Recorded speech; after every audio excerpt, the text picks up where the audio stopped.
26절의 말씀을 함께 보겠습니다. 여호수아 7장 16절에서 26절. 우리 저 한 절, 여러분 한 절 교독하시고 마지막 26절은 합독하겠습니다. 이에 여호수아가 아침 일찍 일어나서 이스라엘을 그의 지파대로 가까이 나오게 하였더니 유다 지파가 뽑혔고, 유다 족속을 가까이 나오게 하였더니 세라 족속이 뽑혔고, 세라 족속의 각 남자를 가까이 나오게 하였더니 삽디가 뽑혔고, 삽디의 가족 각 남자를 가까이 나오게 하였더니 유다 지파 세라의 증손이요 삽디의 손자요 갈미의 아들인 아간이 뽑혔더라. 그러므로 여호수아가 아간에게 이르되 내 아들아 청하노니 이스라엘의 하나님 여호와께 영광을 돌려 그 앞에 자복하고 내가 행한 일을 내게 알게 하라. 그 일을 내게 숨기지 말라 하니, 아간이 여호수아에게 대답하여 이르되 참으로 나는 이스라엘 하나님 여호와께 범죄하여 이러이러하게 행하였나이다. 내가 노략한 물건 중에 시날산의 아름다운 외투 한 벌과 은 200세겔과 그 무게가 50세겔 되는 금덩이 하나를 보고 탐내어 가졌나이다. 보소서, 이제 그 물건들을 내 장막 가운데 땅 속에 감추었는데 은은 그 밑에 있나이다 하더라. 이에 여호수아가 사자들을 보내매 그의 장막에 달려가 본즉 물건이 그의 장막 안에 감추어져 있는데 은은 그 밑에 있는지라. 그들이 그것을 장막 가운데서 취하여 여호수아와 이스라엘 모든 자손에게 가지고 오매 그들이 그것을 여호와 앞에 쏟아 놓으니라. 여호수아가 이스라엘 모든 사람과 더불어 세라의 아들 아간을 잡고 그 은과 그 외투와 그 금덩이와 그의 아들들과 그의 딸들과 그의 소들과 그의 나귀들과 그의 양들과 그의 장막과 그에게 속한 모든 것을 이끌고 아골 골짜기로 가서 여호수아가 이르되 내가 어찌하여 우리를 괴롭게 하였느냐. 여호와께서 오늘 너를 괴롭게 하시리라 하니 온 이스라엘이 그를 돌로 치고 물건들도 돌로 치고 불사르고 다 같이 읽습니다. 그 그 위에 돌 무더기를 크게 쌓았더니 오늘까지 있더라. 여호와께서 그의 맹렬한 진노를 그치시니 그러므로 그곳 이름을 오늘까지 아골 골짜기라 부르더라. 아멘, 아멘. 주의 권능의 날에 주의 백성이 거룩한 옷을 입고 즐거이 헌신하니 새벽 이슬 같은 주의 청년들이 주께 나오는도다. 아멘. 사랑하는 여러분, 우리 좌우 앞뒤 분들과 한번 인사할까요? 거룩이 당신의 힘입니다. 네. 여러분, 거룩이 우리의 힘이고 우리의 무기인 줄 믿습니다. 믿으세요?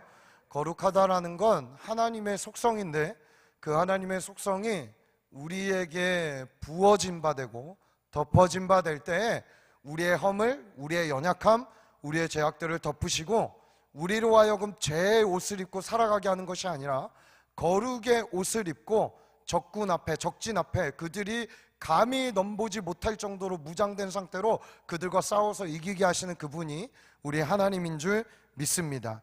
우리가 수련회 같은 거 왜 할까요? 왜 그런 시간이 필요할까요?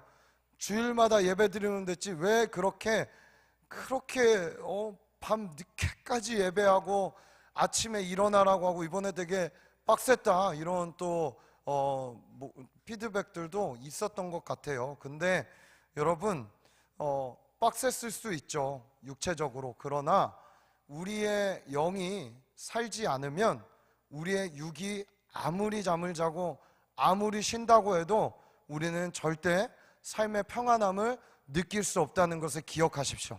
여러분, 그래서 이 시간들은 뭘 하는 거냐면 사실은 수련회는 수련회 자체에 막 은혜 받고 이것도 중요하지만 우리의 삶에 어떤 우리가 금요일날 이광진 목사님 설교를 들었듯이 우리가 어떤 원리로 살아가는 게 우리에게 맞는 패턴인가, 우리에게 어떤 것이 가장 유익한 것인가를 훈련하는 시간이에요. 그래서 수양회라고 하지 않고 수련회라고 하는 거예요. 수련하고 훈련하고 연습하는 시간인 줄 믿습니다. 우리 그래서 좌우 앞뒤 분들하고 한 번 더 인사합시다. 겨울에도 있습니다. 할렐루야. 네, 이번 주 금요일날 답사를 벌써 떠납니다. 주제도 나왔고요, 본문 말씀도 나왔어요. 저는 수련회를 끝나면 다음 수련회를 늘 생각하면서 수련회를 진행해요. 다음 하나님이 우리에게 어떤 일을 이루실까, 어떤 것들을 열어가실까? 또 어떤 영혼들을 보내주셔서 회복시키실까? 여러분, 우리 공동체가 정말 하나님이 계시다라는 증거를 무엇으로 나타낼 수 있겠어요? 여기 왔는데 아무 변화도 없다? 여러분, 죄송하지만 그것은 우리가 교회인가를 다시 돌아봐야 돼요. 우리가 주일마다 예배드리고 이런 사역들을 할 때마다 따라해봅시다. 나에게 변화가 있게 하소서. 매주 매시간 시간이 갈수록 우리의 삶에 몸은 고되고 힘들고 지치고 어려울 수 있지만 내 삶에 살고 싶은 변화가 생기는 거, 은혜가 생기는 거, 소망이 생기는 거, 아주 미미할지라도 조금씩이라도 내 삶의 작은 변화부터 생기는 것, 여러분, 이것이 주님이 우리에게 원하시는 뜻인 줄 믿습니다. 거룩이라는 거 한 번에 크게 이룰 수 없어요. 이미 크게 이루신 건 주님 안에서 끝난 거예요. 할렐루야. 이 안에서 이 거룩의 옷을 입고 하나님이 기뻐하시는 모습으로 내 삶의 작은 것부터 주님 앞에 내어드리며 사는 그 삶을 우리 주님께서 너무 기뻐하실 것이라고 믿습니다. 여러분, 그래서 이제 다음 주부터는 또 계시록까지만 수련의 이유니까 그 이후에 필요한 메시지를 오늘 나누고 다음 주부터 다시 계시록 강해를 시작하려고 합니다. 사랑하는 여러분, 트로이 목마 이야기 들어보셨어요? 많이 들었어요? 사진도 많이 봤을 거고 트로이라는 영화에도 나왔고 뭐 여러 이야기들이 그걸 통해서 뭐 트로이 목마 바이러스 뭐 이런 이야기들도 나올 정도로 트로이 목마의 스토리가 우리에게 주고 있는 교훈들은 굉장히 큽니다. 아카이아 연합군은 스파르타 왕 메넬라우스의 아내 헬레네를 되찾기 위해 전쟁을 시작하죠. 트로이와의 전쟁. 그래서 불과 얼마나 전쟁을 길게 하냐 하면은 10년 동안 전쟁을 시작합니다. 10년 동안. 근데 10년을 대군을 연합군을 끌고 쳐들어가도 이 트로이의 요새가 얼마나 철옹성 같은지 열리지가 않는 거예요. 갈 때마다 패하고 갈 때마다 돌아오고 이 10년 동안 이 헬레네도 아마 늙어가고 있었을 거예요. 그렇죠? 이 여인도 아마 이 10년이라는 시간을 버린 것 같은 시간, 너무 어렵고 힘들고 어떻게 공략할까라는 생각들을 하다가 이 10년 뒤에 트로이 성을 함락시키지 못한 채 지지부진한 공성정만 벌이다가 이들이 한계에 부딪히게 되죠. 그럴 때 이때 오디세우스가 내부의 사람 30명을 숨겨두고 마치 패전하면서 우리가 패배하면서 너에게 이걸 선물로 주고 갈게 하면서 트로이 목마를 딱 세워놓고 그 안에는 30명의 용사를 숨겨두고 떠나게 됩니다. 그들은 어떻게 되죠? 이게 이제 우리에게 주어가는 선물이구나. 쟤네가 패배를 인정했구나. 목마를 주니까 이건 끝났구나. 이제 이 조형물을 우리의 상징적인 것으로 받아들여야겠다 해서 절대 열지 않았던 그 전쟁 중에 열지 않았던 성문을 활짝 열어 그 목마를 가져오고 그 앞에서 잔치를 벌이고 술에 취하고 도시 전체가 완전히 흥청망청 완전히 축제의 분위기로 빠지게 됩니다. 이때 모든 사람들이 술에 취해 있고 보초병 막 이런 사람들까지 다 술에 취해 있고 뻗어 있는 그때에 이제 밤에 30명의 용사들이 나와서 성문을 열고 군사들이 들어와서 완전히 그 땅이 함락되게 되는 이 스토리가 트로이 목마의 스토리입니다. 사랑하는 여러분, 우리의 삶의 어떠한 부분의 무너짐은요, 어떤 큰 대적이 와서 우리를 무너뜨리려고 할 때는 오히려 우리가 굉장히 그것에서는 담대하게 설 때가 많아요. 그렇죠? 저는 그렇게 생각해요. 아주 정말 흉악스러운 얼굴을 하고 이건 누가 봐도 저고 누가 봐도 아닌 것들이 우리에게 다가올 때는 우리가 그것을 거부하고 그것을 완전히 이겨야 되겠다 생각하고 점령해야겠다 생각하고 이것을 내가 내 틈을 내주지 않겠다라고 생각할 때가 많지만 우리의 신앙이 언제 가장 많이 허물어지던가요? 언제 가장 많이 어려워지던가요? 여러분, 그것은 아주 작은 사건 하나에 우리의 마음이 스크래치 날 때, 우리에게 어려움이 있을 때, 그럴 때 우리가 순식간에 내 삶에 거룩하게 지켜오던 패턴까지 완전히 깡그리 마음이 무너지는 것들을 아마 저와 여러분이 충분히 경험했을 것이고 어쩌면 수련회 이후에 지금 경험하고 계신 분도 있을 것이고 또 제가 예언할게요. 지금 은혜 받고 일주일 잘 살았어도 경험할 일들이 반드시 있을 거예요. 이게 트로이 목마가 우리에게 주고 있는 엄청난 교훈 아니겠습니까?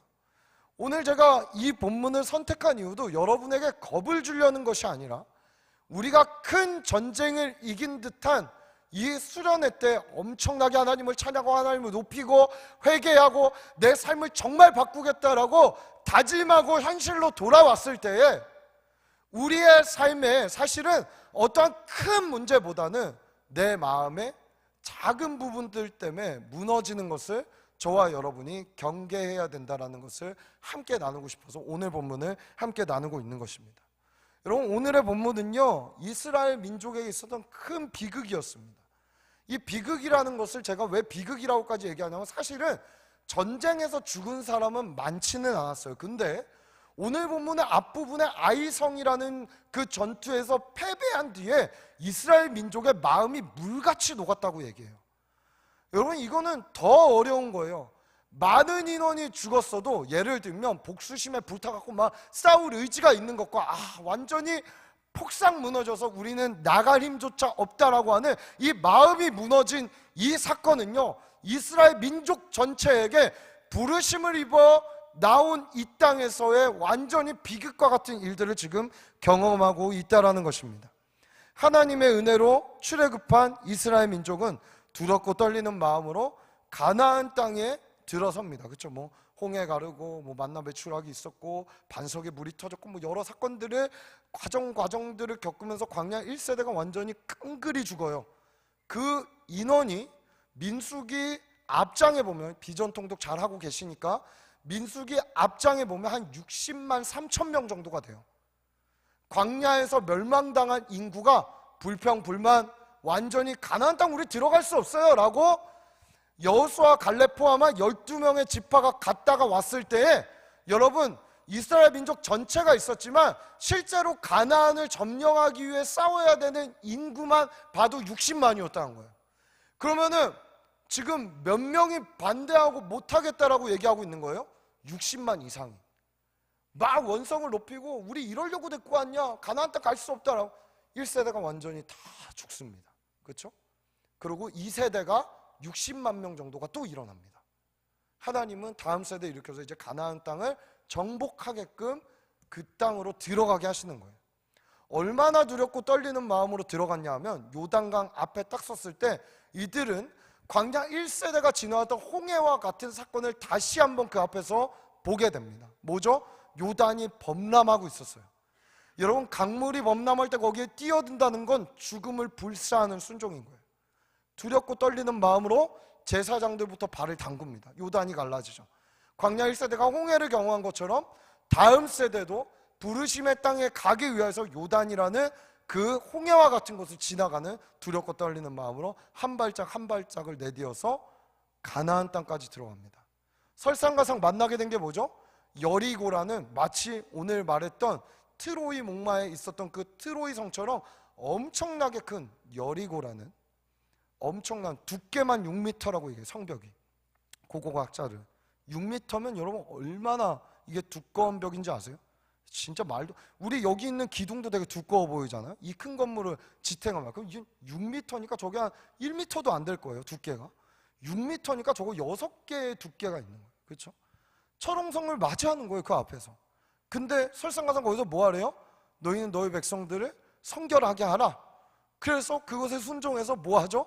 적군들 앞에서, 적진들 앞에 길갈에서 남성들 60만 명의 할례를 행한 거예요. 싸울 수 있는 60만 명이. 할례는 남성의 표피를 걷어내는 거예요. 이것에 순종하면서 진짜 말도 안 되는 순종 가운데 한 발짝 한 발짝을 가게 됩니다. 그렇죠? 왜 이렇게 순종했을까요? 극단적으로. 이들은 알았어요. 우리의 힘과 능력으로 여리고를 절대 점령할 수 없다라는 것을. 여호수아도 알았던 거예요. 그래서 표피를 베죠. 그러고 나서 또 말도 안 되는 전투 명령들이 떨어지기 시작합니다. 여호수아 6장 2절에서 5절, 여러분 잘 아시지만 우리 다시 한번 이 말씀을 보도록 하겠습니다. 2절에서 5절 말씀 다 같이 한번 읽어볼까요? 시작. 여호와께서 여호수아에게 이르시되 보라, 내가 여리고와 그 왕과 용사들을 내 손에 넘겨주었으니 너희 모든 군사는 그 성을 둘러 성 주위를 매일 한 번씩 돌되 엿새 동안을 그리하라.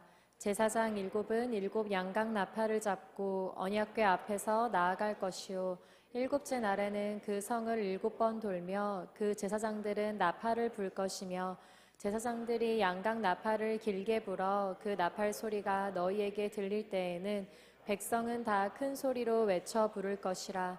그리하면 그 성벽이 무너져 내리리니 백성은 각기 앞으로 올라갈지니라 하시매. 예, 사실 여기서는 하나님이 명령하실 때 여리고를 돌면서 말하지 말란 말은 없었어요. 근데 여호수아는 침묵을 명합니다. 왜 그랬을까요? 저는 이해가 돼요. 이해가 돼요. 자, 제가 말했죠? 군사 싸울 수 있는 사람은 60만 명이에요. 60만 명이 함께 돌기 시작합니다. 근데 한 명이 그냥 슬쩍 던지는 거죠. 야, 우리 이거 뭐 하고 있는 거야? 그럼 이제 옆에 있는 사람이 그러게 진짜 뭐 하고 있는 거지? 이러면서 이런 부정적 언어들은 아마 삽시간에 퍼졌을 거예요. 그렇죠? 오늘도 저희가 이제 운영위원회와 수련회 피드백을 했어요.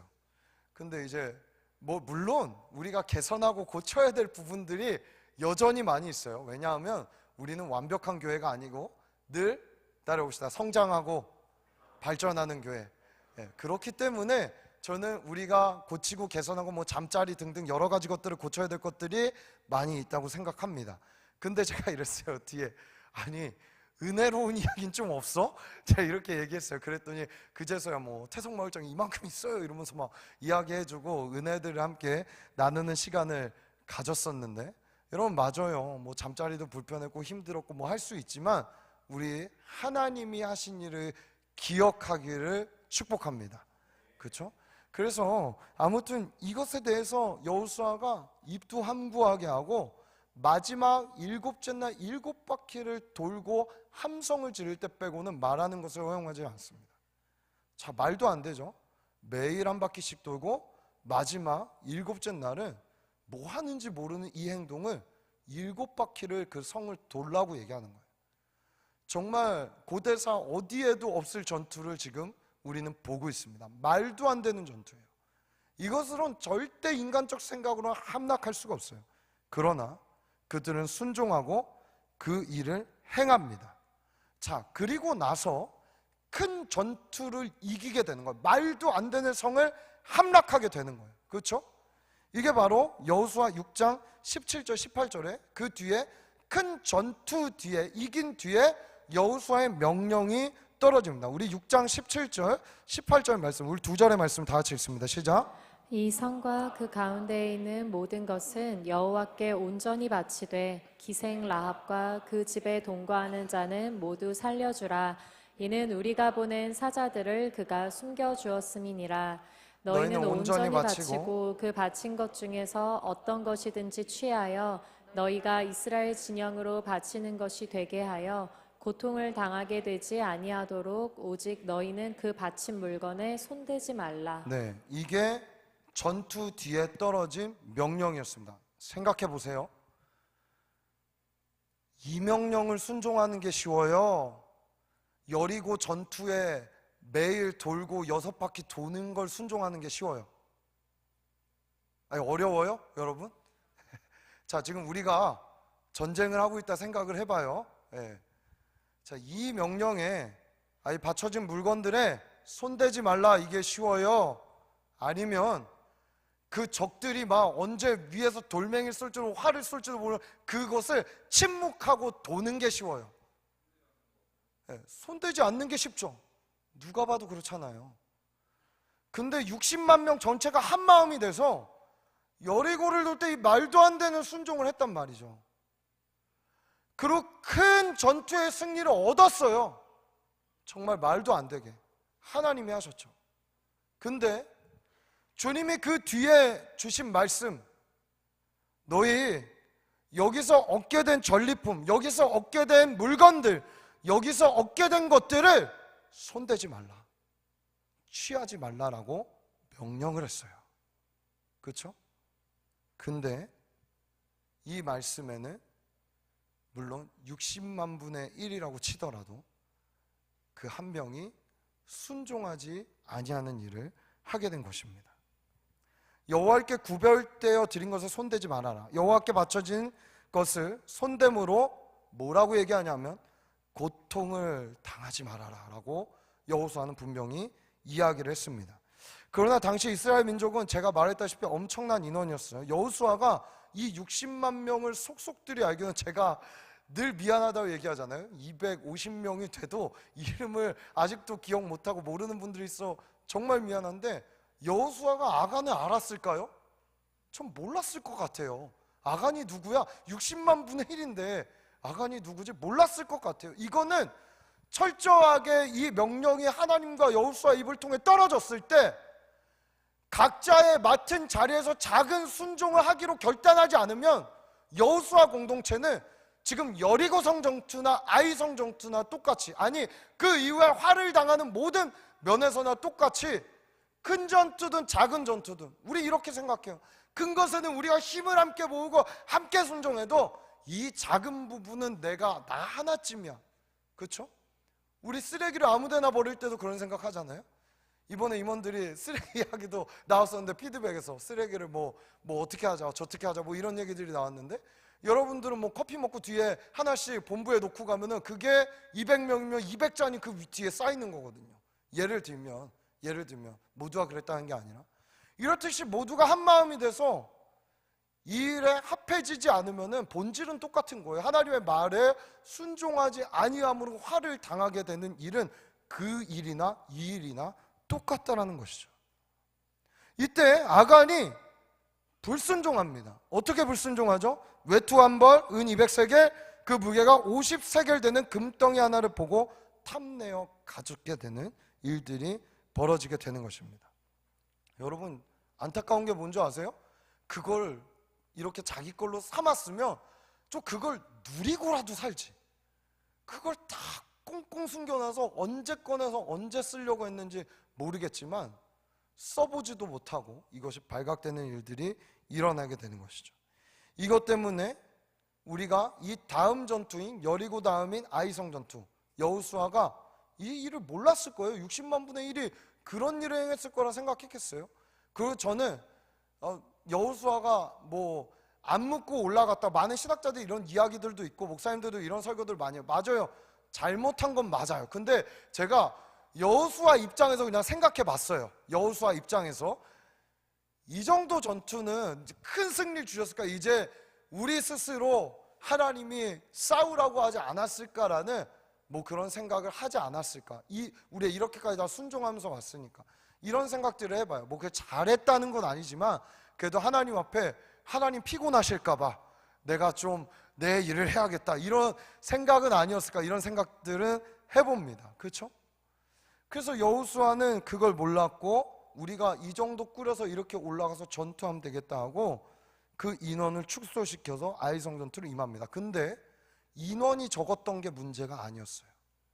많은 인원이 가도 이미 질 전투였어요. 그건 큰 전투를 이기고 정말 쉽게 함락할 수 있을 것 같은, 쉽게 이길 수 있을 것 같은 이 전투에서 말도 안 되게 패배해 버립니다. 처참하게 깨집니다.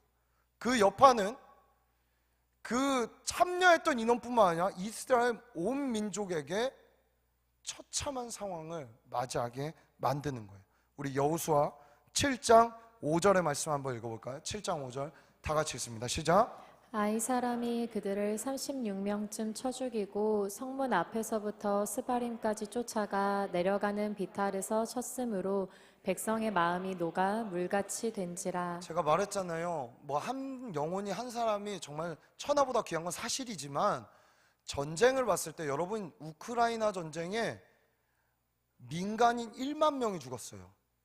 우크라이나 군 7만 명이 죽었다고 해요. 그렇죠? 바뀌었나? 잘 기억이 안 나는데 아무튼 7만 어쨌든 8만 정도가 우크라이나 국민이 죽었어요. 자, 전쟁이 일어나면 이 정도 인원들이 적어. 고대 전투도 마찬가지예요. 예. 전술을 갖고 싸워도 몇천 명 하면은 많은 인원들이 죽어 나가요. 그러면은 숫자적으로 봤을 때 36명이 패배한 건 사실은 이들에게 다시 도전해 볼 만한 마음이 생길 일이 아닙니까? 그렇죠? 근데 얼마나 하나님이 이 일을 기뻐하지 않았으면, 아이 사람들을 얼마나 강하게 보이게 하나님이 하셨으면 이스라엘 민족들이 쫓아오는 아이 사람들을 보면서 36명이 죽은 그 모습을 보면서 마음이 물같이 녹아내린 거예요. 물같이. 다시 일으킬 수 없어. 액체같이 돼버린 거예요. 흐물흐물해진 거예요. 의지가 없는 거예요. 살아갈 힘도 없는 거예요. 그냥 널브러져서 우리 이제 어떡하지? 우리 이제 어떡하지? 우리 나름대로 여기 땅 분배하고 우리가 생각했던 토지가 있는데 우리 이제 어떡하지? 라고 말하는 이스라엘 민족들의 모습을 보게 되는 것입니다. 여호수아는 부르짖습니다. 하나님, 우리에게 무슨 문제가 있습니까? 뭐가 우리의 문제입니까? 여러분, 큰 전투를 해서 이겼다고 다음 전투에 하나님을 찾지 않았던 여호수아가 이제 이 문제 앞에서 여호와 앞에 나아가 이 문제의 전략과 뭐가 잘못된 게 아니라 본질이 뭐였나를 하나님 앞에 묻기 시작하는 것입니다. 여호와께서는 알려주시죠. 왜 전투에 패배했는지. 그리고 그거 알려주시는 방법이 참 희한하죠. 사실은 여러분 생각해 보세요. 여호수아에게 아간이야 이렇게 알려줄 수 있잖아요. 그렇지 않아요? 60만 중 어차피 아간 뽑을 건데 우리가 이 제비뽑기 과정을 보잖아요. 아간이야, 걔 잡아서 걔네 가족을 진멸하고 걔 신문해서 죽여라고 이야기하면 됐는데 번거로운 과정을 겪게 합니다. 단계별로. 첫 번째, 지파가 무엇인지 제배를 뽑아요. 족속이 무엇인지 뽑게 만들어요. 가문이 무엇인지 뽑게 만들어요. 그 중에 남자만 구별해요. 그리고 그가 어느 집안, 어느 가문의 누구라고 하면서 아간이라고 이야기합니다. 잘 띄워주셨네요. 우리 한번 7장 18절 한번 읽어볼까요? 시작. 삽디의 가족 각 남자를 가까이 나오게 하였더니 유다 지파 세라의 증손이요 삽디의 손자요 갈미의 아들인 아간이 뽑혔더라. 아멘. 저는 이 본문에서 하나님의 두 가지의 마음을 오늘 여러분과 나누려고 합니다. 두 가지의 마음이에요. 첫 번째 따라해 봅시다. 하나님은 죄를 너무 미워하신다. 왜 그런지 아세요? 여러분이 죄인이기 때문에 죄를 미워하는 게 아니라 죄가 여러분을 괴롭히고 있기 때문에 미워하는 거예요. 죄인을 미워하는 게 아니라 죄를 미워하고 있는 거예요. 구분해야 돼요. 우리 이것도 구분해야죠. 우린 동성애자를 미워하는 게 아니라 동성애라는 잘못된 비진리를 미워하고 있는 거예요. 아멘. 우리는 진화론자들을 미워하는 게 아니라 진화론이라고 하는 비진리를 미워하는 거예요. 왜? 진화론과 동성애와 죄와 같은 잘못된 것들이 영혼들을 갉아먹고 죽게 만들고 힘들게 만들고 어렵게 만드니까. 우리 주님은 죄를 너무 미워하세요. 죄와 함께 할 수 없는 분이에요. 죄를 어떻게든 해결하기 원하시는 분이에요. 그 방법으로 뭘 사용하신 거예요? 끝까지 나는 죄를 추적하는 여호와라는 것을 하나님은 이 본문을 통해 우리에게 보여주고 싶은 거였던, 이 과정을 통해서 너에게 죄가 있니? 아직 드러내지 못하고 말도 못하는 죄가 있니? 그러나 해결되지 않는 것 같니? 내가 추적해서 너를 괴롭히는 죄와 그 연약함으로부터 너를 자유하게 해줄 거야 라는 것이, 여러분, 그것이 하나님의 마음이라는 거예요. 우린 보통 이 본문을 갖고 끔찍한 하나님, 어떻게 이 죄 때문에 아간의 가족을 전체를 말살할 수가 있어요, 이렇게 얘기하지만 그거는 우리가 구약의 하나님과 신약의 하나님을 구분해 놓은 굉장히 잘못된 관점이에요. 오늘 이 본문은 문자적인 어떠한 해석보다 우리에게 보여주고 있는 하나님의 마음을 읽을 필요가 있어요. 살아가는 여러분, 죄가 여러분을 괴롭게 만들고 있는 거예요. 죄가 여러분을 힘들게 만들고 있는 거예요. 죄가 여러분을 예배의 자리로 나올 때, 공동체에서 함께 예배할 때, 사람들과 관계할 때 어색하고 힘들고 우리로 하여금 참 어렵게 만들고 있다는 것을 깨달아 아는 은혜가 우리 안에 있게 되기를 예수님으로 축복합니다. 그러나 진짜 은혜는 뭐예요? 내가 너의 죄를 끝까지 추적해서 너를 그 부자유함으로부터, 속박으로부터, 우리 아까 찬양했죠? Break every chain. 너를 묶고 있었던 너답지 않고 하나님의 자녀답지 않은 그 모습으로부터 내가 추적해서 발견해내서 그걸 제거해서 너를 자유하게 할 거야.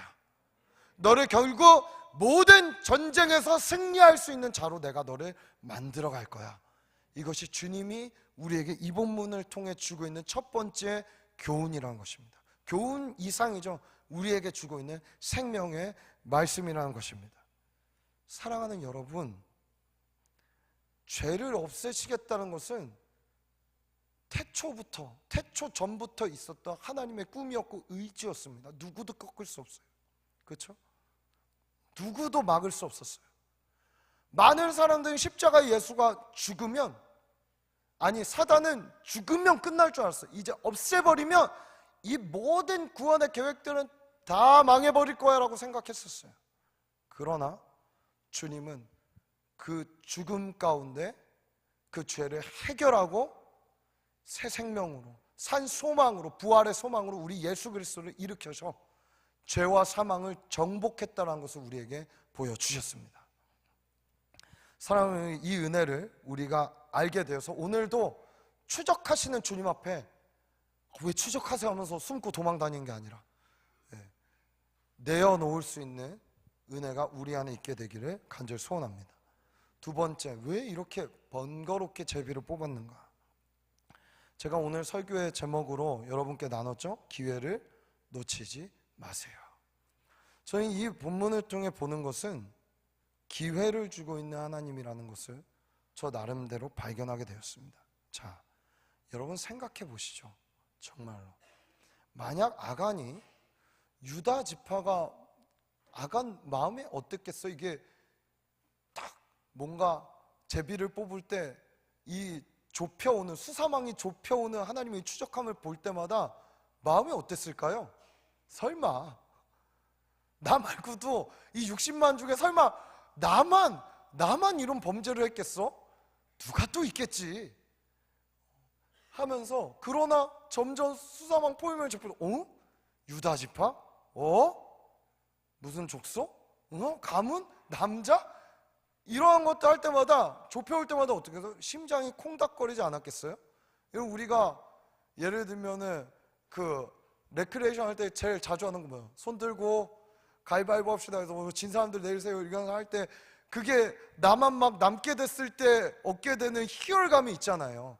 물론 다른 쪽에 두려움으로 임하고 있지만 좁혀올 때마다 그 기쁨이 아니라 두려움과 떨림으로 계속 이것을 하나님께서 두드리고 있는 아간의 이 모습을 여러분 보이시냔 말이죠.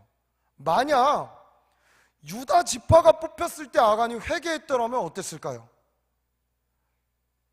큰일 났구나, 이게 내 죄를 지금 이야기하고 있는 거구나 하면서 자복하며 나와서, 주님, 아니 여호수아 지도자님, 내가 사실 이런 범죄를 했습니다, 용서해 주세요. 어떻게 갚을 수 있을까요? 이 36명의 핏값을 내가 어떻게 갚을게요 했더라면 어땠을까요? 아니면 가문이 뽑혔을 때 회개했더라면, 더 좁혀와서 남자가 추려지는 모습을 보고 자복하여 회개했더라면 지금의 아골골짜기가 이러한 상징으로 그의 가문에 치욕스럽게 남아있을까요? 전 아니라 생각해요. 만약 가룟 유다가 나와 함께 손을 넣는 자가 나를 배반할 자다라는 이야기를 했을 때, 주님 사실 제가 제사장들과 이런 걸 했고 이런 것이 있었습니다 하고 자복했더라면 그의 인생의 끝은 어떻게 됐을까요? 예정론적으로 우리의 운명이 정해져 있어가 아니라, 여러분 지금도 우리는 선택할 수 있는 기회를 주님께 할애받고 있다라는 거예요. 지금 이 자리에서 지금 우리는 기회를 얻고 있다라는 거예요. 우린 지금을 살아가잖아요. 지금이 모여서 우리의 미래가 만들어지잖아요. 그렇죠? 저 하나님의 원리는 똑같다라고 봅니다. 그런 큰 전투를 치렀습니다. 수련의 기간에 불같이 하나님을 만났고 이렇게 저렇게 살기로 작정했습니다. 내 삶의 패턴을 바꾸겠다고 했고, 연약함의 문제를 주님 앞에 내오겠다고 했고, 내 죄의 문제를 주님 해결해달라고 기도했습니다. 내가 아직 주님이 기뻐하지 않는 것들을 선택했던 그 모습들을 주님 앞에 바꾸고 싶다라고 갈망하며 간구하며 나아갔습니다. 그러나 여러분 묻고 싶습니다. 여전히 혹시 지금 이 자리에 수련회 이후에도 그때 주님, 내가 이것만큼은 주님 놓을 수 없습니다라고 이야기하며 붙잡고 있는 것이 여러분 있지는 않나요? 있지는 않습니까? 아니, 수련회가 아니더라도 오늘 우리에게 주신 기회에 이 메시지를 들으면서도 혹시 붙잡고 있는 여러분은 없습니까? 목사님, 언젠가 놓겠죠. 언젠가 하나님 뭐 나를 빚어가서 그렇게 하겠죠 라고 안일하게 생각하고 있진 않나요? 여러분, 이 메시지를 준비하면서 저도 제 나름대로 하나님 앞에 또 내어놓고 또 내어놓고 또 연약함과 또 부족함을 또 이야기하고 또 간구하는 시간들을 가졌던 것 같습니다. 하나님 우리를 너무 사랑하셔서 동행하기 원하시지만 죄가 있는 모습 그대로 나를 받아달라고 한다거나 동행하기 원한다고 한다거나 이런 모습들을 주님이 우리에게 언제까지 허락하고 용납할 수 있을까요? 우리에게 기회는 과연 언제까지 있을까요? 그런 이런 지체들도 있어요. 아니, 그럼 이 싸움을 언제까지 해야 돼요? 언제까지 해야 되는데요, 목사님? 언제까지 이렇게 기도해야 되고 언제까지 연약함을 붙잡고 가야 되고 언제까지 그렇게 살아가야 되는데요? 따라해 봅시다. 주님 만나는 그날까지. 이게 정답이에요.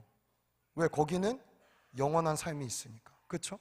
근데 우리가 지금 발견되고 우리를 추적해서 알려주시는 이 죄가 있는데도 빛으로 비춰주셔서 내가 분명히 알고 있어. 이거 정말 내가 하나님 기뻐하시는 마음이 아닌데, 하나님 기뻐하시는 삶의 습관이 아닌데, 하나님 기뻐하시는 언어의 습관이 아닌데, 행동이 아닌데 알고 있으면서도 이거를 놓지 않고 붙잡고 살아가겠다고 하는 그 굳은 결단과 의지. 여러분, 이거는 주님 앞에 너무 위험한 것입니다. 아간이 결국에는 여호수아 앞에 실토하게 되죠. 그렇죠? 실토하게 되죠. 근데 이 실토할 때도 재밌어요. 구체적으로 얘기를 안 해요. 이러이러했습니다 이렇게 얘기해요. 그렇죠? 이러이러하게 행하였나이다 이렇게 이야기를 한단 말이에요. 여기에 뭐 모든 구체적인 게 다 들어갔을 저는 그렇게 생각하지 않아요. 이때도 기회였지 않았을까라는 생각을, 이렇게 행하였나이다, 어찌하면 좋겠습니까? 날 살려주세요 라고 이야기하는 아간의 모습이 아닌, 그냥 저는 이렇게 행했습니다 하고 체념하고 포기해버린 그의 모습 안에서 그가 정말 하나님을 어떻게 생각하고 바라보고 있었는지 우리가 다시 한번 고민해 볼 필요가 있다라고 생각합니다. 여러분, 주님은요 오래 참고 기다리시는 분이에요. 제가 마지막 날 주일날 에녹 설교를 짧게 여러분과 나눴죠. 에녹이 무드셀라를 낳았다고 이야기를 했어요. 우리 그 거룩한 후손 가문에서 가장 오래 산 사람이 누군지 아세요? 무드셀라예요. 몇 년을 살았냐면 969세를 살았어요. 거의 1000년 가까이 살았어요. 왜 그랬을까요? 무드셀라가 죽으면 심판이잖아요. 주님은 기다리고 계신 거예요. 아들아, 딸아, 그거 내려놓을 수 없겠니? 그거 해결할 수 없겠니? 그거 정말 나에게 줄 수 없겠니? 너의 그 생각, 너의 그 습관, 너의 그 작은 거리끼는 것들을 나에게 줄 수 없겠니? 그걸 줘야 내가 너의 삶에 역사할 수 있단다, 일할 수 있단다. 주님 오늘 우리의 문을 두드리고 계십니다. 사랑하는 청년 여러분, 수련회 때 만난 하나님으로 우리 추억팔이 하지 맙시다. 오늘 나에게 있는 가장 이거 놓으면 주님 나 죽을 것 같아요 하는 것이라도 드릴 수 있는 믿음과 용기가 우리에게 부어지게 되기를 예수님의 이름으로 축복합니다. 주님이 기뻐하지 않는 것이라면 과감히 버려봅시다. 아멘. 과감히 끊어내 봅시다. 그게 생각이든 아니면 내가 아끼는 시간이든 내가 아끼는 관계이든 내가 아끼는 물질이든 그 어떤 것도 과감히 주님 기뻐하지 않으면 포기할 수 있게 되기를 간절히 소원합니다. 그러나 만약 주님이 나에게 원하시는 것이 가장 작은 변화에서부터 시작되는 것이라면 여러분, 작아 보여도 그거를 결정하고 선택할 수 있는 저와 여러분이 되시기를 예수님의 이름으로 축복합니다. 우리 예배팀 나와주시죠. 여러분, 우리는 절대 아간이 되어서는 안 됩니다. 이걸 우린 반복해서는 안 돼요. 큰 전투를 다 이기고 나서 작은 것 때문에 무너지고 넘어지는 자들이 되어서 안 됩니다. 여러분 한번 보세요. 이 일은 아간 사건만 아니라 구약 신약 전반적인 모든 면에서 반복이 됩니다. 한 가지 신약의 예를 들면 이래요. 어떤 일이냐 하면 성령이 부어졌죠. 엄청난 그 시간 동안 떠나지 않고 집에 마가의 다락방에 모여서 부르짖고 간구해서 그토록 기다렸던 성령을 받았단 말이죠. 교회가 탄생했어요. 우리 인류 역사에 엄청난 획을 긋는 사건이, 그리고 교회 역사에도 획을 긋는 사건이 일어난 거예요. 근데 그 뒤에 어떤 일이 일어나죠? 아나니아와 삽비라의 사건이 일어나요. 작은 부분을 섬긴 거예요. 그들이 헌신 안 한 거 아니에요? 여러분, 아나니아와 삽비라가 그렇게 그냥 영혼이 떠나가서 우리는 에휴 저런 거짓말하는 나쁜 인간도 이렇게 얘기하죠. 근데 제가 믿기론 아나니아와 삽비라도 아마 120문도 중에 하나였을 거예요. 그쵸? 성령을 경험하고 성령을 체험한 사람들이었어요. 봤을 거예요. 교회가 탄생하고 이 교회가 얼마나 값지고 좋은 것인지 봤을 거예요. 그러나 이들의 인생은 큰 것을 얻고도 작은 것 때문에 처참하게 주님 앞에 심판받는 인생으로 전락해버리는 것입니다. 사랑하는 여러분, 주님이 주신 큰 은혜를 기억하면 우리에게 있는 가장 큰 것이라고 생각하는 그것도 사실은 주님 앞에 내어 놓았을 때 너무나 작은 거예요. 그렇지 않습니까? 그렇지 않아요? 시간적으로도 물질적으로도 어느 모로 보나 주님보다 우리에게 주신 것이 큰 것이 없다라는 것이죠. 사랑하는 여러분, 오늘 우리가 결단하기를 소원합니다. 우리 청년교회 모든 공동체 지체들 중에는 아간이 없기를 예수님의 이름으로 축복합니다. 아나니아와 삽비라가 없기를 예수님의 이름으로 축복합니다. 오히려 이 연약함의 문제를 갖고 부르짖기도 했던 모세처럼, 여호수아처럼 주님 무엇이 문제입니까? 내가 어떻게 해야겠습니까? 순종할 수 있는 마음으로 기도하고 순종할 수 있는 마음으로 나아가고 주님께 해답을 얻고 그 마음으로 순종하며 작은 순종의 한 발짝 한 발짝을 걸어가서 주님 기뻐하시는 그 삶을 살아가 주님 앞에 서게 됐을 때에 얼토당토한 숨겨놓은 것 때문에 심판받는 인생이 아니라 정말 주님 앞에 희생하고 드린 것 때문에 잘하였도다 착하고 충성된 종아 칭찬받는 모든 공동체 지체들이 되시기를 예수님의 이름으로 축복합니다. 우리 수련회 때 함께 불렀던 찬양인데요, 이 찬양 주님께 올려드리고 함께 기도하겠습니다. 우리들을 위하여 십자가에 못 박혀 모든 죄를 용서하사 의인 삼아 주신 주. 어떤 일이 있어도 어떤 일이 있어도 나를 버리지 않고 죽기까지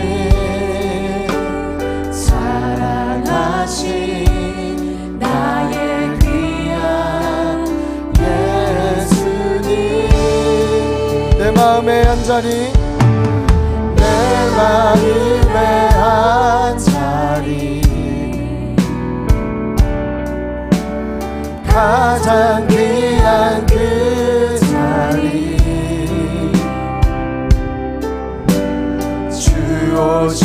주오셔서 앉으소서. 주님만 나의 보배. 내 마음의 한 자리, 내 마음의 한 자리,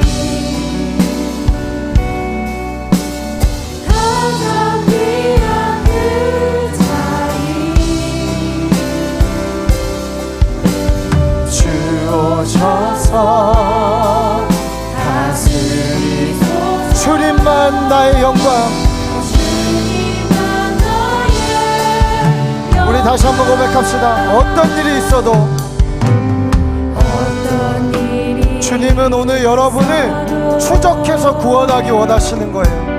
나를 버리지 이 주님의 마음을 오해하지 않기를 소원해요. 죽기까지 사랑하신 나의 귀한 예수님, 내 마음에 한 자리, 가장 귀한 그 자리, 주 오셔서 앉으소서. 주님만 나의 몸에, 내 마음에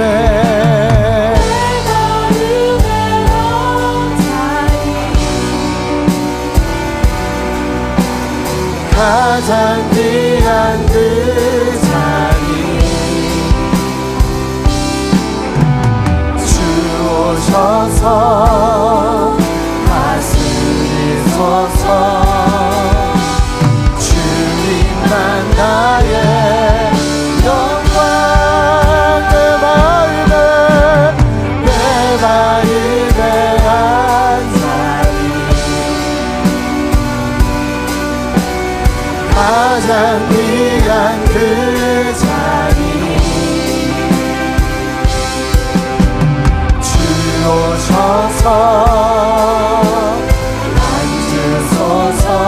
주님만 나의 몸에,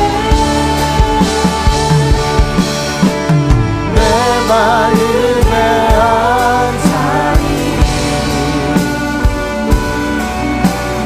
가장 귀한 그 자리,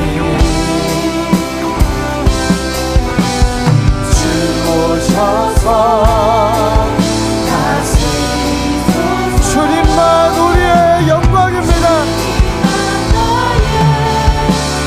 사랑하는 여러분, 우리 함께 이 시간 기도할 때 여러분 참 우리가 습관적으로 하는 말 중에 하나가 이겁니다. 목사님, 참 마음 같지가 않아요. 참 어려워요. 잘 바뀌지가 않아요. 목사님, 너무 힘들어요. 지쳐요. 또 똑같을까봐 두려워요. 여러분, 그러나 우리 주님, 여러분을 끝까지 추적하셔서 말했다시피 자유케 하시려고 이 과정도 겪게 하시는 거예요. 이 과정이 없으면 나의 연약함을 알 수가 없어요. 나의 죄됨을 볼 수가 없어요. 여러분, 사랑으로 쫓아오시는 주님께 내어드리는 시간이 되시기를 축복해요. 그리고 우리의 생각과 마음을 주님 바꿔주십시오. 주님이 나를 바꿀 수 있다. 주님이 나를 온전케 하실 수 있다. 주님이 나를 구원하실 것이다. 주님이 나를 온전하게 빚어가실 것이다. 오늘 우리의 마음과 생각이 성령님 주신 생각으로 바뀌어지게 되는 은혜가 우리 안에 있게 되기를 간절히 소원합니다. 아멘. 여러분, 작은 변화서부터, 작은 것부터 주님을 쫓기를 우리 노력합시다. 주님 앞에 내어드립시다. 큰 은혜를 받은 자들, 구원의 큰 능력을 경험한 자들, 주님 이제 내 삶의 작은 영역도 주님 기뻐하는 것으로 바뀌어지는 은혜를 맛보게 하여 주옵소서. 아멘. 우리 가슴에 손을 얹고 손을 들어도 되고, 머리가 아프면 머리에 손을 얹어도 좋고, 입술에 습관이 있다면 입술에 손을 얹어도 좋고, 여러분 귀에 부정적인 것이 남겨있다면 귀에 손을 대도 좋고, 여러분 마음에 주님이 주시는 감동대로 손을 들거나 그곳에 손을 얹으십시오. 주님 나를 바꿔주옵소서. 주님 나를 거룩하게 만들어 주옵소서. 우리 주의 이름 간절히 부르짖고 기도하며 나갑니다. 주여, 주님 나의 연약한 모든 곳에 주님 만져주십시오.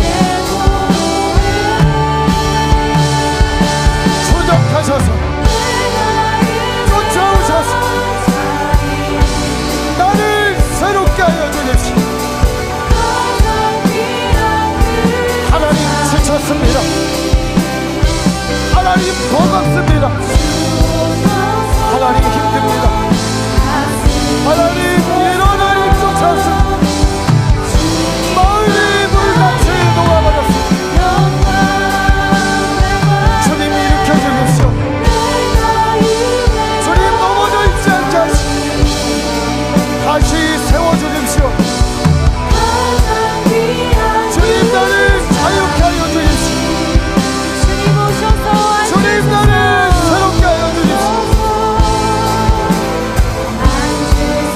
주님이 기뻐하는 것을 선택할 수 있는 용기를 주십시오.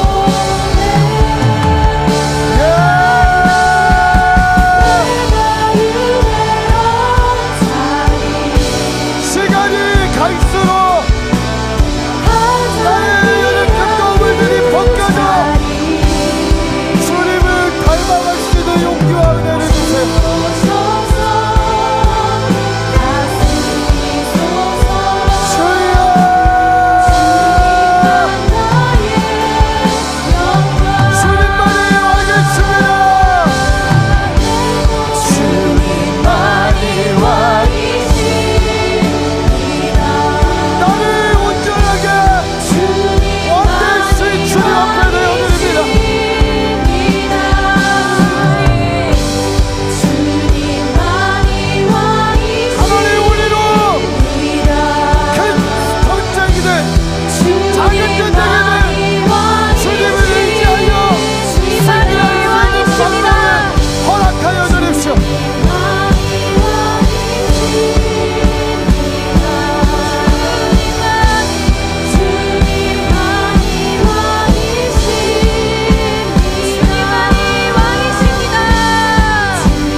전쟁도 중요하지만 우리 삶의 작은 씨름과 전쟁들도 무시할 게 아닙니다.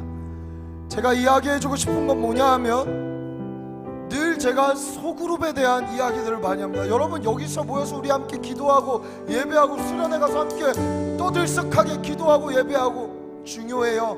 그러나 그 전쟁은 반드시 작은 전투와 전쟁에도 동일하게 적용돼야 됩니다.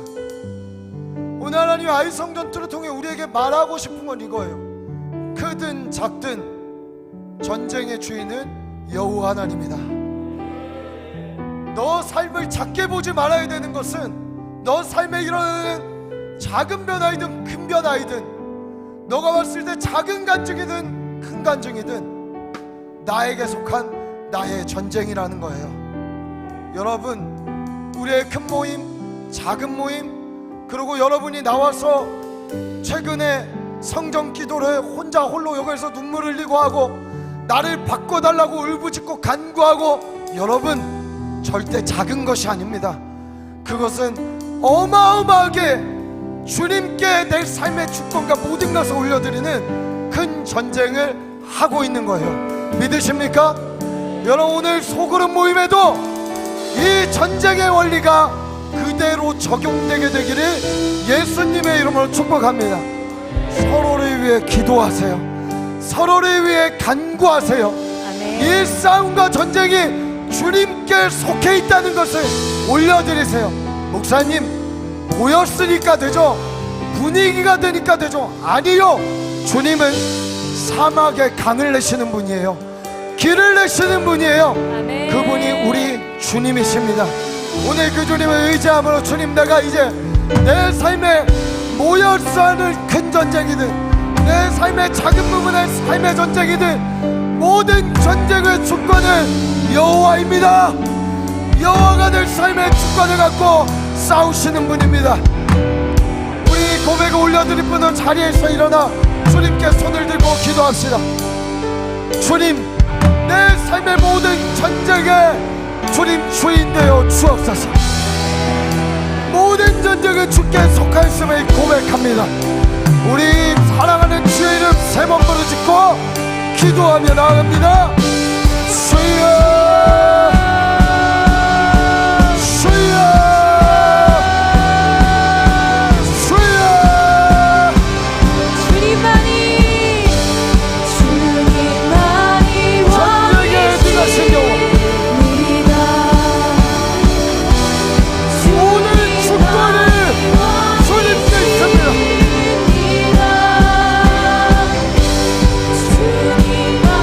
여호와가 잡고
권세를 이기시고 십자가와 무덤에서 부활하신 예수 그리스도 이름으로 명하노니 오늘 우리의 생각과 마음을 사로잡고 있는 모든 하나님으로부터 오지 않은 것들을 예수의 이름으로 파쇄하노라. 아멘. 오늘 묶임을 받고 떠나갈지어다. 아멘. 오늘 나의 삶과 신앙을 나눠놓은 이분화된 생각들, 내 삶에 바뀌지 않을 것 같다라는 부정적인 생각과 영향들, 내 삶의 굴레와 패턴처럼 사사기적 사건으로 돌아가는 주님의 통치를 거부하는 나의 인간적인 속성들과 죄악들, 나의 언어의 습관들, 생각에 반복되는 영역들, 눈으로 보는 모든 죄악의 문제들, 귀로 듣는 부정적인 영향들, 마음에 심겨져 있는 사건과 경험과 선천적으로 갖고 있는 죄성들, 오늘 예수의 이름으로 떠나갈지어다.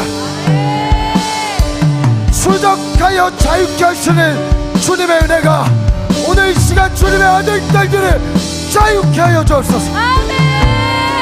새롭게 하여 주옵소서. 오늘 우리 모두가 보혈 안에 있음을 믿습니다. 은혜 안에 있음을 믿습니다. 주의 보호와 사랑 안에 있음을 믿습니다.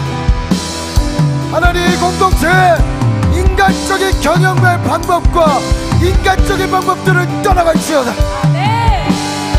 속으는 모임마다 오늘 주님의 통치가 임할지어다. 작고 큰 모임들마다 주의 나라가 임할지어다. 주님, 말한 대로 이루어 주옵소서. 말한 대로 이루어 주옵소서. 하나님, 모일 때마다 살리는 말이 넘쳐나게 하시고 소망의 말이 넘쳐나게 하시고 하나님의 미래에 대한 꿈을 꾸게 하여 주시옵고 장래의 일을 보게 하여 주시옵고 주님의 나라를 소망하며 만나는 모든 영역과 교제와 먹는 것과 걷는 것과 삶의 모든 분야에서 주님 예배가 되는 일들이 있게 하여 주옵소서. 주님 감사합니다. 주님 감사합니다. 우리를 기다려 주셔서 감사합니다. 우리를 포기하지 않고 추적하여 주셔서 감사합니다. 오늘 주님 앞에 다 내어드리오니 사랑하는 주님, 어리석게 오늘 이 기회를 놓치지 않게 하여 주옵소서. 하나님, 우리에게 이 허락된 유한한 시간 가운데, 이 유한한 시간 안에 영원의 시간을 붙잡고 순간마다 영원을 이 땅에 이뤄가는 자들로 이들을 하나님 아버지 사용하여 주옵소서. 감사합니다. 주님, 이후에 있을 소그룹 모임과 모든 모임들, 그리고 앞으로 있을 이 청년교회 사역들 위해 주님 강력한 임재와 기름 부음을 부어 주시옵소서. 하나님, 이곳에 귀신이 왔다가도 7길로 떠나가는 일들이 있게 하여 주옵소서. 아멘. 감사합니다. 모든 영광 주께 올려드리며 이 모든 말씀 살아계신 우리 구주 예수 그리스도의 이름으로 기도합니다. 여호와는 내게 복 주시고 너를 지키시기를 원하며 여호와는 그 얼굴을 내게 비추사 내게 은혜 베푸시기를 원하며 여호와는 그 얼굴을 내게로 향하여 두사 내게 평강 주시기를 원하노라.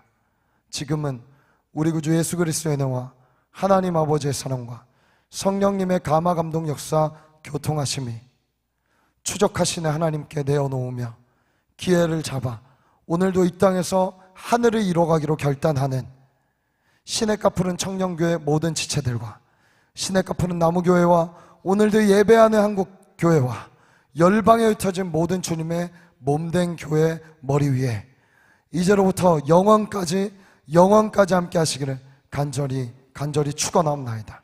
아멘.